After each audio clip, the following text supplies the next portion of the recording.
Assalamualaikum warahmatullahi wabarakatuh. Alhamdulillah, apa khabar semua sekali anak-anak yang dikasihi sekalian. Okey, selamat kembali ke kelas matematik tahun 1 dan insya-Allah hari ini kita akan mempelajari tajuk yang seterusnya iaitu dapat wang dan catat wang. Okey, pada pelajaran yang sebelum ini, okey, anda semua telah pun mempelajari kenali wang, nilai wang dan juga tukar wang. Jom kita sama-sama mempelajari dapat wang dan catat wang. Okey, baik anak-anak sekalian. Okey, di sini Ustaz merumuskan pada tajuk dapat wang dan catat wang ni. Okey, terdapat dua perkara yang boleh kita pelajari. Okey. Yang pertama ialah cara dapat wang. Okey, yang pertama Yang kedua, cara catat wang. Ada dua perkara yang perlu kita pelajari dalam dapat wang, catat wang. Yang ini saya rumuskan iaitu yang pertama cara dapat wang, yang kedua cara catat wang. Okay, macam biasalah bila kita dapat wang, kita mesti belajar mencatat. Maksudnya hari Isnin, contohlah dalam seminggu ibu ayah bagi kita RM10. Hari Isnin kita belanjakan RM1, kita simpan RM1. Okey. Hari Selasa kita belanjakan RM2, kita simpan RM3. Tak apa, nanti kita belajar. Saya akan tunjukkan apa maksud cara catat wang. Okey. Okey, baik.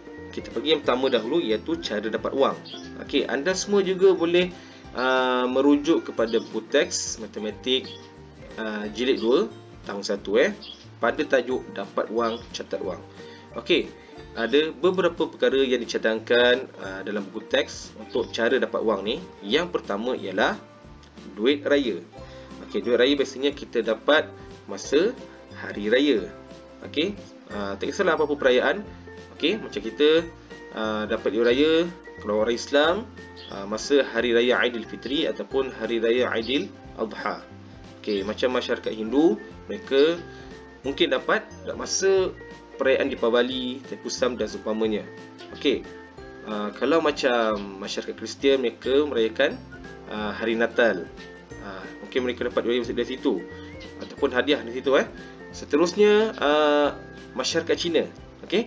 Mereka setiap tahun akan merayakan Tahun Baru Cina dan ada tradisi di mana mereka memberi ampau kepada kanak-kanak dan seumpamanya. Okey, macam orang Islam, kita duit raya ni hanyalah tradisi. Yang wajib itu adalah zakat fitrah. Zakat fitrah ni kita beri kepada orang yang susah ataupun dalam Al-Quran disebut sebagai golongan asnaf. Zakat fitrah Okey, baik. Itu berkaitan dengan duit raya. Okey, seterusnya ialah menang wang pertandingan. Okey, apa yang dimasukkan dengan menang wang pertandingan? Okey, maksudnya ialah contoh. Okey, anda semua masuk satu pertandingan mewarna. Okey, anda semua warna-warna cantik dan serahkan kepada penganjur. Kemudian penganjur kata, okey, anda memenangi wang tunai RM100 dan mendapat tempat pertama. Okey, menang daripada wang pertandingan itu adalah salah satu cara kita dapat wang. Tak kisahlah apa-apa pertandingan, kuis ke, pertandingan mewarna ke, pertandingan Beyblade ke, e-sport ke dan seumpamanya. Okey, itu berkaitan dengan menang wang pertandingan. Seterusnya yang ketiga, wang saku. Apa yang dimaksudkan dengan wang saku? Wang saku ialah wang pemberian ibu ayah untuk kita belanja di sekolah. Ingat anak wang saku adalah amanah daripada ibu dan ayah. Okey, jadi gunakan untuk keperluan anda di sekolah. Nak beli makanan ke, kalau nak beli alat tulis, minta lebih sikit pada ibu ayah. Tapi jangan minta lebih sangat. Minta yang sepatutnya untuk beli. Contohnya nak beli pemadam, nak beli buku yang harga RM1, RM50. Okey, minta pada ibu ayah. Tapi ingat, wang saku adalah amanah daripada ibu dan ayah ataupun pakcik-makcik yang jaga anda ataupun atuk nenek yang jaga anda. Wang saku adalah perbelanjaan anda sepanjang berada di sekolah. Sama ada diberi setiap hari ataupun seminggu sekali ataupun sebulan sekali. Okey, kena jaga betul-betul wang saku. Okey, jangan suka-suka beri pada kawan. Kalau kawan minta, bagi. Jangan macam tu Ingat, itu adalah amanah. kecuali kalau kawan tu betul-betul susah. Okey, duit tertinggal, duit hilang. Okey, itu bagus kau tolong. Tapi kalau saja-saja bagi ataupun mereka saja-saja minta, jangan bagi. Ingat, wang saku amanah dari ibu dan ayah ataupun sesiapa yang menjaga anda. Okey, wang saku adalah sebahagian pada cara dapat wang. Baik, seterusnya anak-anak, hasil jualan. Okey, hasil jualan ni ialah apa yang kita jual. Walaupun sekecil-kecil barang. Contohnya apa? Kita jual pemadam. Okey, kita jual pemadam ke, jual pensel ke, itu juga adalah hasil jualan. Wang yang kita dapat tu ialah wang daripada hasil jualan. Cuma ustaz nak ingatkan antum semua, anda semua, okey, walaupun barang yang kita jual tu benda yang halal, tapi kita mencuri. Contoh, kita nak jual buku, tapi kita curi buku tu daripada kedai lain. Lepas tu kita jual pada kawan buku yang kita curi tu. Okey, hasil yang kita dapat tu juga adalah haram.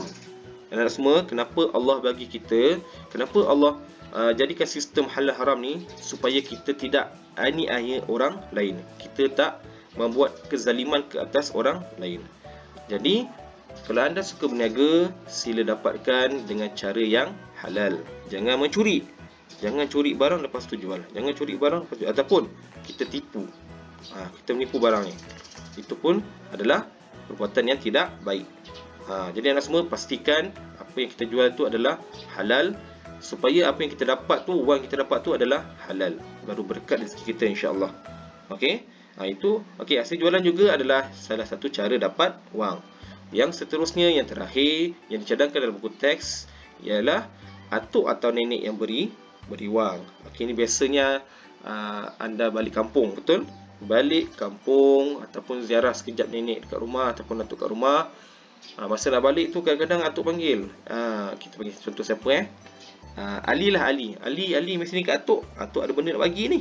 Atuk bagi kat Ali RM5, atuk bagi kat Ali RM10. Tapi selalunya atuk ni dia tengok cucu dia sayang sangat. Mustahil lah dia akan bagi RM10, RM5. Selalunya dia akan bagi RM50, RM100. Banyak Jadi anak-anak semua, itu pun pemberian atuk nenek sama macam wang saku, amanah daripada atuk nenek. Jadi simpan dalam bank, simpan dalam tabung, ataupun suruh mak ayah simpan. Okey, gunakan untuk benda yang baik. Okey, contohnya nak beli buku cerita, nak beli apa lagi yang perlu untuk antum punya persekolahan, ataupun yang perlu antum guna sepanjang antum berada di rumah ke. Contohlah buku cerita yang saya sebut tadi kan. Tapi janganlah berhabiskan beli game. Mak, ya saya nak beli game untuk PS4 ni. Jangan itu. Kalau macam tu, elakkanlah. Benda-benda yang kita ingin ni selalunya akan menyusahkan kita. Contohnya macam sebut tadi, nak beli game untuk PS4 ataupun PS5 yang bakal keluar. Okey, baik. Ini adalah cara dapat wang. Ada 5 perkara, Ustaz ulang balik, iaitu duit raya, menang wang pertandingan, hasil jualan, wang saku, dan juga pemberian atuk dan juga nenek di kampung. Okey, ini berkaitan dengan cara dapat wang. Baik, anak-anak sekalian, bila kita dah dapat wang, apa yang kita perlu buat selanjutnya? Yes, kita kena catat wang.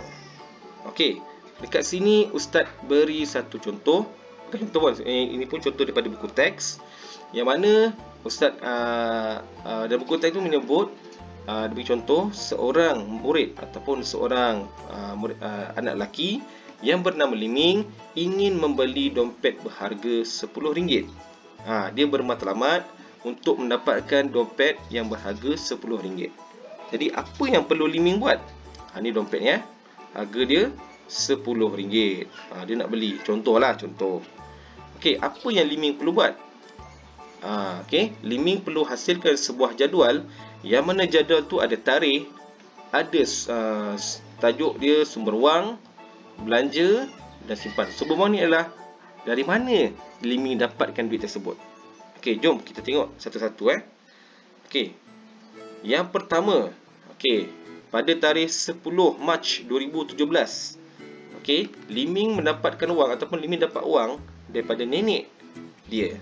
Okey, nenek dia memberi RM10. Banyak tu. Kemudian Liming membelanjakan RM5 untuk membeli buku cerita, dan Liming simpan RM5. Okey, cuba tengok anak-anak semua, ada tarikh, ada bahagian yang dari mana Liming dapat duit. Kemudian Liming tulis perbelanjaan dia beli buku cerita dan dia simpan RM5. Mana datang RM5 ni? RM5 datang daripada selepas Liming beli buku cerita RM5 ni. Okey. Seterusnya, pada 16 Mac 2017, okey, Liming dapat wang saku. Okey, mungkin daripada mak Liming ataupun ayah. Kemudian di sekolah, Liming membelanjakan 40 sen dan Liming catat dalam jadual ni. Okey, selepas tolak dengan 90 sen, selepas tolak dengan 40 sen, 90 sen tolak 40 sen, Liming dapat bakinya 50 sen. Baki ni Liming simpan. Okey, Liming simpan. Okey, seterusnya pada tarikh 24 April 2017, okey, Liming ni jenis yang rajin, jenis yang suka dapatkan wang dari cara yang bagus, cara baik. Misalnya jual tin, jual benda-benda yang terpakai dan seumpamanya. Okey, Liming jual tin, dia dapat RM5 hasil jualan. Macam kita sebut tadi, ada 5 perkara untuk cara dapat wang, antaranya duit raya, menang wang pertandingan, wang saku, hasil jualan dan juga atuk atau nenek beri. Okey, sekarang ni Liming mendapatkan dapatkan wang daripada hasil jualan tin, iaitu RM5. Okey, Liming teringin nak makan aiskrim. Okey, Liming pun belilah aiskrim yang harganya RM1. Maka RM5 tolak dengan RM1, Liming dapat bakinya RM4. Okey, RM4 ni Liming simpan dalam tabung. Okey, apakah jumlah simpanan Liming setelah Liming menyimpan sebanyak 3 hari pada tarikh-tarikh yang berlainan, iaitu 10 Mac, 16 Mac dan juga 24 April. Okey, setelah ditambah, okey, Liming dapat menyimpan RM9.50. Okey, kita tengok slide yang seterusnya. Okey, persoalannya, adakah Liming berjaya membeli dompet dengan wang simpanannya? Okey, kita ulang balik Simpanan Liming RM9.50. Dompet pula berharga RM10. Okey, agak-agak anda semua, agak-agak anak-anak sekalian, agak-agak murid sekalian, adakah Liming berjaya membeli dompet dengan wang simpanannya? Agak-agak berjaya tak? Jawapannya tidak. Liming memerlukan 50 sen untuk mencukupkan RM10. Maksudnya apa? Liming perlu minta bantuan sesiapa yang dia boleh percayai. Contoh mak ayah lah. Mak ayah, jangan minta pada orang lain, jangan minta pada kawan pula Liming perlu meminta bantuan mak ayah untuk cukupkan 50 sen supaya menjadi RM10 untuk Liming membeli dompet yang dia ingini ataupun dia perlukan. Mungkin dompet lama dah rosak, perlukan dompet baru Jadi Liming perlukan 50 sen untuk mencukupkan RM10. Apa, jangan bagi ustaz, bukan salah Liming. Bukan salah Liming sebab Liming masih lagi kanak-kanak. Okey, kanak-kanak ni biasalah dia tak macam orang dewasa. Orang dewasa dah tahu apa yang perlu, apa yang ingin ketika berbelanja. Jadi anak semua, berbelanja dengan berhemah, berjimat jika perlu dan jangan terlalu banyak bazirkan wang. Okey, bagi ustaz Liming tak salah sebab dia masih lagi kanak-kanak. Sebab apa saya katakan ni? Sebab walaupun dia masih kanak-kanak, dia berjaya mengumpul RM9.50. Cuma Liming kekurangan 50 sen saja lagi. Jadi tak masalah pun, boleh beli pun sebenarnya. Cuma minta pada mak atau ayah. Okey. Okey, baik sekalian, alhamdulillah, tahniah di atas perhatian anda semua. Okey, ustaz doakan Allah melimpahkan ilmu yang banyak kepada anak-anak sekalian. Jadilah orang yang berguna kepada masyarakat. Okey, jangan menyusahkan orang yang sekeliling. Susah kat sini terlalu banyak meminta. Okey, kita orang Islam, kita perlu berusaha. Okey, maksudnya untuk semua sekali lah, untuk semua manusia, kita semua kena berusaha. Sunatullah, orang yang berusaha akan dapat hasilnya. Kecuali memang betul-betul susah. Okey, seperti yang Allah sebutkan dalam Al-Quran, golongan-golongan asnaf. Itu tak ada masalah untuk minta bantuan. Okey, tapi dengan syarat kena usaha dahulu. Apa-apa pun kita kena usaha. Nabi SAW pun berusaha. Okey, sebelum Nabi sallallahu alaihi wasallam dilantik menjadi rasul ataupun nabi, okey, Allah telah mentakdirkan kepada Nabi berikhmat kepada isterinya iaitu Siti Khadijah sebagai yang satu Siti Khadijah dia seorang peniaga dan Nabi bekerja dengan Siti Khadijah. Dan Siti Khadijah pun sangat yakin dengan Nabi sallallahu alaihi wasallam dalam berdagang. Tengok, Nabi sallallahu alaihi wasallam pun berniaga, bekerja. Jadi kita sebagai manusia selagi kita cukup sifat, bekerjalah. Bekerjalah. Tapi kalau antum sebagai kanak-kanak, lepak dulu. Jangan kerja dulu Jangan kerja dulu, biar mak ayah kerja.